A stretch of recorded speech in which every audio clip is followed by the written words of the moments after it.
तो हेलो दोस्तों, स्वागत है आपका ज्ञान की पाठशाला में। आज 10 इंपॉर्टेंट पीवाईक्यूज के पार्ट 2 के अंदर हम फिर से बात करने वाले हैं कुछ मज़ेदार क्वेश्चंस के बारे में। 10 ही क्वेश्चन होंगे, छोटी सी वीडियो होगी, अंत तक जरूर देखना। तो पहला क्वेश्चन तो है, which one of the following organ in the human body is most affected due to shortage of oxygen, है ना। तो फर्स्ट ऑप्शन है intestine, second skin, third kidney, fourth brain. तो इसका सीधा सिंपल आंसर पहला ब्रेन ही लगेगा, क्योंकि अब ऑक्सीजन की शॉर्टेज की वजह से मेटाबॉलिज्म बंद हो जाएगा सेल्स का, है ना। अब सेल्स का मेटाबॉलिज्म बंद होगा तो सेल मर जाएंगे। अब इन चारों में से सिर्फ एक ब्रेन ही ऐसा है जिसके पास जो सेल्स हैं, है ना, जिनको हम न्यूरॉन्स बोलते हैं, वो रीजनरेट नहीं कर सकते हैं ना, डिवाइड नहीं करते हैं वो, क्योंकि उनके पास सेंट्रियोल्स नहीं होता है। तो इसके वजह से सबसे ज़्यादा अफेक्ट जो होगा वो ब्रेन ही होगा। सेकंड क्वेश्चन है, in alveoli of lungs the air at the site of gas exchange is separated from the blood by. तो आपको पता होगा कि इसके अंदर जो डिफ्यूजन बाउंड्री बनती है ये पूरी, तो उसमें एक तो एल्वेलाई के स्क्वेमस एपिथेलियम होता है, फिर आता है बेसमेंट मेम्ब्रेन, फिर आता है जो हमारा ब्लड वेसल है ना, कैपिलरीज जो है, ब्लड कैपिलरीज, उसका एंडोथेलियम, जिसको हम ट्यूनिका इंटरना भी बोलते हैं। तो इसके अंदर तो सेकंड वाला ऑप्शन एल्वेलर एपिथेलियम और कैपिलरी का एंडोथेलियम, है ना, यही दो सबसे बेस्ट होगा, क्योंकि इनके अलावा जितने भी हैं, जैसे ये ट्यूनिका एडवेंटिशिया, है ना, और फोर्थ वाले ट्यूनिका मीडिया वगैरह, तो ये सब जो लेयर्स हैं, ये जो बड़े बड़ी ब्लड वेसल्स होती है ना, उनमें पाई जाती हैं। ब्लड कैपिलरीज में सिर्फ एंडोथेलियम होता है। तो इसका करेक्ट आंसर सेकंड हो जाएगा। फिर क्वेश्चन है हमारा, question number third, select the correct event that occur during inspiration. First है contraction of diaphragm, second contraction of external intercostal muscles, third pulmonary volume decreases, fourth intra pulmonary pressure increases. तो अगर third वाला देखें, pulmonary volume decreases, तो इसमें क्या है कि हमारी जो लंग्स हैं उनकी वॉल्यूम डिक्रीज हो रही है, तो वॉल्यूम कम होगा तो प्रेशर इंक्रीज हो जाएगा, है ना। अगर लंग्स का प्रेशर इंक्रीज होगा लंग्स के अंदर का, तो जो एयर है वो बाहर एक्सेल हो जाएगी, पर हम तो इंस्पिरेशन की बात कर रहे हैं ना, तो थर्ड वाला गलत हो गया। फोर्थ ऑप्शन क्या है, इंट्रापल्मोनरी प्रेशर इंक्रीज, तो वही बात होगी, अगर पल्मोनरी इंट्रापल्मोनरी प्रेशर इंक्रीज होगा तो अभी जो एक्सेलेशन होगा, इनहेलेशन तो होगा ही नहीं, है ना, इंस्पायरेशन होगा ही नहीं। तो फर्स्ट वाला क्या, कॉन्ट्रैक्शन ऑफ डायफ्राम, तो डायफ्राम अगर कॉन्ट्रैक्ट करता है तो वॉल्यूम जो होगा लंग्स का वो इंक्रीज हो जाएगा, है ना, तो उसके अंदर प्रेशर डिक्रीज होने की वजह से एटमोसफेयर से एयर लंग्स के अंदर आ जाएगी। सेकंड ऑप्शन है contraction of external intercostal muscle, तो अगर एक्सटर्नल इंटरकोस्टल मसल अगर कॉन्ट्रैक्ट करेंगी तो लंग्स का वॉल्यूम इंक्रीज होगा, और वॉल्यूम इंक्रीज होने की वजह से जो एयर है वो एटमोसफेयर से लंग्स के अंदर आ जाएगी। तो फर्स्ट और सेकंड दोनों सही हो जाएंगे, है ना। करेक्ट ऑप्शन हो गया डी।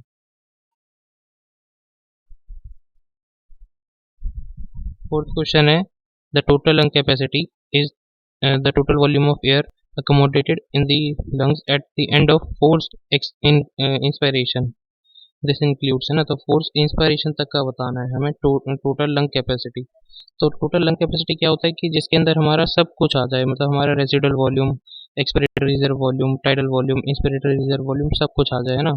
इसके अंदर हम ये नहीं देखेंगे कि कौन सी एयर से हम इनहेल एक्सेल कर पा रहे हैं या कौन सी एयर बची हुई है, सब जितने भी एयर होगी सब की सब एयर आ जाएगी।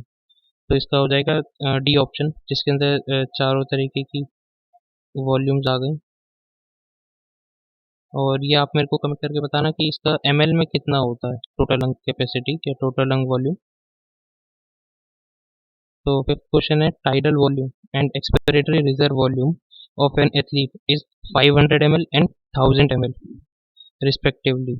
मतलब कि टाइडल वॉल्यूम है 500 ml और एक्सपिरेटरी रिजर्व वॉल्यूम है 100 ml। फिर क्या है, what will be his expiratory capacity if it's residual volume is 1200 ml। तो अब देखो, इन्होंने एक्सपिरेटरी कैपेसिटी पूछा है ना। अब एक्सपिरेटरी कैपेसिटी के अंदर हमारे पास क्या आता है, एक तो हमारा टाइडल वॉल्यूम जिसको हम एक्सपायर करेंगे, मतलब एक्सेल करेंगे। दूसरा हमारा फोर्सफुल एक्सपिरेशन वाला, जो कि हो जाता है ये एक्सपिरेटरी रिजर्व वॉल्यूम, है ना। तो रेजिडुअल वॉल्यूम से तो अपने को कुछ करना ही नहीं है, तो हमें सिर्फ tidal volume plus expiratory reserve volume, है ना, इन दोनों को ऐड कर देंगे तो आ जाएगा हमारा 1500 ml। तो करेक्ट आंसर भी डी हो जाएगा। कैलकुलेशन देख लो। सिक्स क्वेश्चन है, a prokaryotic autotrophic nitrogen fixing symbiote is found in, है ना। तो नाइट्रोजन फिक्सिंग सिम्बायोट की बात करी गई है, तो इसका करेक्ट आंसर हो जाएगा साइकस। ये अपने एनसीईआरटी में भी दिया हुआ है। ऐसा क्यों? क्योंकि जो साइकस होता है ना, साइकस प्लांट की रूट्स जो होती हैं उसके साथ जो ब्लू ग्रीन एल्गी होते हैं जो कि नाइट्रोजन फिक्सेशन में काम आते हैं ना, जो मैंने पिछली वीडियो में भी आपको बताया था कि ब्लू ग्रीन एल्गी जो होते हैं उनके पास एक हेटेरोसिस्ट होता है जो कि नाइट्रोजन फिक्सेशन के काम में आता है। तो ये करते क्या है, ये जैसे साइकस है इसकी रूट्स के साथ एक सिम्बायोटिक एसोसिएशन बना लेते हैं, जिसकी वजह से क्या होता है कि जिसकी रूट्स होती है ना वो स्वेल हो जाती है, इसलिए इसको कोरलॉइड रूट भी कहते हैं। और इसके कुछ एग्जांपल हैं ब्लू ग्रीन एल्गी के, एनेबिना, नॉस्टॉक। पूरा नाम याद मत करो, इतना ही बहुत है। सेवेंथ क्वेश्चन है, a person goes to high altitude and experiences altitude sickness with symptom like breathing difficulty and heart palpitations. Reason: due to low atmospheric pressure at high altitude, the body does not get sufficient oxygen. हम्म तो अब इसका आप खुद ही मेरे को बताना comment में, ये तो बहुत आसान है।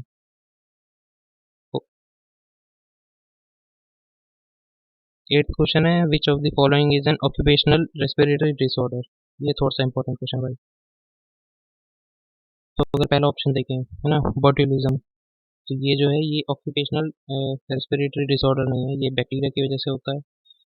थर्ड ऑप्शन है एंथ्रेसिस, ये भी बैक्टीरिया की वजह से होता है। और ये फोर्थ ऑप्शन है एम्फाइसेमा, तो ये ऑक्यूपेशनल रेस्पिरेटरी डिसऑर्डर नहीं है, है ना। इसकी ये होता किसे है, मैं आपको बताता हूँ आगे। तो इसका करेक्ट आंसर देखो बी हो जाएगा, सिलिकोसिस, है ना। सिलिकोसिस क्यों और ये किसकी वजह से होता है, तो देखो सिलिकोसिस जो होता है वो सिलिका डस्ट की वजह से होता है। अभी सिलिका डस्ट आता कहाँ से है ना, जो लोग स्टोन माइंस में काम करते हैं, है ना, या जिनका ग्लास फैक्ट्री वगैरह उनमें काम करते हैं जहाँ पे डस्ट का बहुत काम होता है, डस्ट को बहुत ज़्यादा इनहेल करते हैं वो, तो उसकी वजह से क्या होता है, वो जो डस्ट होती है ना वो उनकी लंग्स पे जाके चिपक जाती है, और उसकी वजह से उनको ये अपने लंग्स में फाइब्रोसिस हो जाता है। फाइबर्स मतलब वहाँ पे उनको इन्फेक्शन हो जाता है उसकी वजह से, है ना। और लंग्स जो होते हैं वो स्टिफन हो जाते हैं, बहुत हार्ड हो जाते हैं, और उसकी वजह से उनको ब्रीदिंग डिफिकल्टीज आती हैं, है ना। और ये सब ऑक्यूपेशन के बेसिस पे, मतलब ऑक्यूपेशनल डिसऑर्डर ही है, क्योंकि स्पेसिफिक ये एक तो स्टोन माइंस वगैरह हो गई या ग्लास फैक्ट्रीज होती हैं ना, उनमें जो लोग काम करते हैं उन्हीं को ये ज़्यादा देखा जाता है, क्योंकि उनका काम सिलिका डस्ट से ज़्यादा कॉन्टेक्ट में रहते हैं ना वो उसको। अब ये एंथ्रेसिस या एंथ्रेक्स जो है ये भी बैक्टीरिया की वजह से होता है। बॉट्यूलिज्म भी बैक्टीरिया की वजह से होता है, फूड पॉइजनिंग, इसकी वजह से। अगर ये बैक्टीरिया आपके फूड में होगा तो उसको खाने के बाद कुछ कॉमन सिम्टम्स होते हैं, जैसे अगर कुछ गलत खा लिया हमने तो क्या होगा, हमें डायरिया होगा, है ना, वॉमिटिंग होगी। अब आ जाते हैं एम्फाइसेमा वाले पे, है ना, जो मैंने आपको बोला था आगे बताऊंगा। तो एम्फाइसेमा क्या है, एम्फाइसेमा भी एक लंग डिजीज है जो कि मेनली होता है स्मोकिंग की वजह से, है ना। दूसरा, अल्फा वन एंटीट्रिप्सिन एंजाइम की डेफिशिएंसी की वजह से। तीसरा, एयर पॉल्यूशन, जो कि बहुत कम, मतलब मेनली ये होता है स्मोकिंग की वजह से, जो लोग जानबूझ के धुआं धुआं करते हैं ना उनकी वजह से होता है। और इसकी वजह से जो सांस लेने में प्रॉब्लम आती है और जो आपके एल्वेलाइज है ना उनको भी डैमेज कर देता है। अब इसके ट्रीटमेंट के लिए पेशेंट्स को क्या दिया जाता है, यही जो अल्फा वन एंटीट्रिप्सिन एंजाइम है, इसी से ही उनका ट्रीटमेंट होता है एम्फाइसेमा का। नाइन्थ क्वेश्चन है, oxygen dissociation curve of haemoglobin is. तो ये तो बड़ा सिंपल क्वेश्चन है। हीमोग्लोबिन मतलब जो ऑक्सीजन डिसोसिएशन कर्व है हीमोग्लोबिन का, वो तो एस शेप सिग्मोइड कर्व होता है ना, तो इसका करेक्ट ऑप्शन हो गया फर्स्ट, सिग्मोइड कर्व। हमारा आज का लास्ट क्वेश्चन है, partial pressures in mmHg of oxygen and carbon dioxide at alveoli the site of diffusion are. तो देखो एल्विलाई पे हमसे PO2 और PCO2 पूछा है ना, तो एल्विलाई पे PO2 PCO2 क्या होता है, ऑक्सीजन का पार्शियल प्रेशर होता है 104 और कार्बन डाइऑक्साइड का होता है 40। अब उसके लिए करना क्या होगा, ये वाली जो टेबल है ये याद रखनी पड़ेगी कि जो एटमॉस्फेयर है उसके अंदर ऑक्सीजन का पार्शियल प्रेशर 159 होता है, और जो एल्विलाई होता है उसके अंदर 104 होता है। इससे हाई प्रेशर से लो प्रेशर में ऑक्सीजन ट्रेवल करता है, और जो डीऑक्सीजनेटेड ब्लड होता है जो कि हमारी लंग्स तक पहुंचाया जाता है एक स्पेशल आर्टरी से, उस आर्टरी का नाम भी नीचे कमेंट करना, ठीक है। तो वो जो स्पेशल आर्टरी होती है जिससे डीऑक्सीजनेटेड ब्लड हमारे लंग्स तक पहुंचाया जाता है, उसके अंदर 40 mm ऑफ Hg का ये ऑक्सीजन का पार्शियल प्रेशर होता है, जिसकी वजह से एल्वेलाई से डीऑक्सीजनेटेड ब्लड के अंदर ऑक्सीजन ट्रेवल करता है, और जो जब वो फिर ऑक्सीजनेटेड हो जाता है तो उसके अंदर 95 mm of Hg partial pressure होता है, और जो टिश्यूज होते हैं, है ना, उसके अंदर 40 mm ऑफ Hg होता है, इसकी वजह से जब जो ऑक्सीजनेटेड ब्लड है जब वो टिश्यूज तक जाता है तो जो ऑक्सीजन है वो ब्लड से टिश्यू में डिफ्यूज कर जाता है। सेम वही अगर कार्बन डाइऑक्साइड का देखें तो कार्बन डाइऑक्साइड में क्या है, हमारे जो टिश्यू हैं वहाँ से हमें बाहर लेकर आना है ना, तो सबसे ज़्यादा भी कहाँ होना चाहिए, हमारे टिश्यूज में होना चाहिए। टिश्यूज टिश्यूज के से जो partial pressure of carbon dioxide है तो वो कम ही होना चाहिए ऑक्सीजनेटेड ब्लड में। तभी तो जो कार्बन डाइऑक्साइड है वो टिश्यू से डिफ्यूज करके ऑक्सीजनेटेड ब्लड में आएगा और ऑक्सीजन टिश्यू के पास जाएगा, है ना। अब जब कार्बन डाइऑक्साइड ऑक्सीजनेटेड ब्लड में आ चुका है तब वो तो ऑक्सीजनेटेड रहा नहीं, है ना।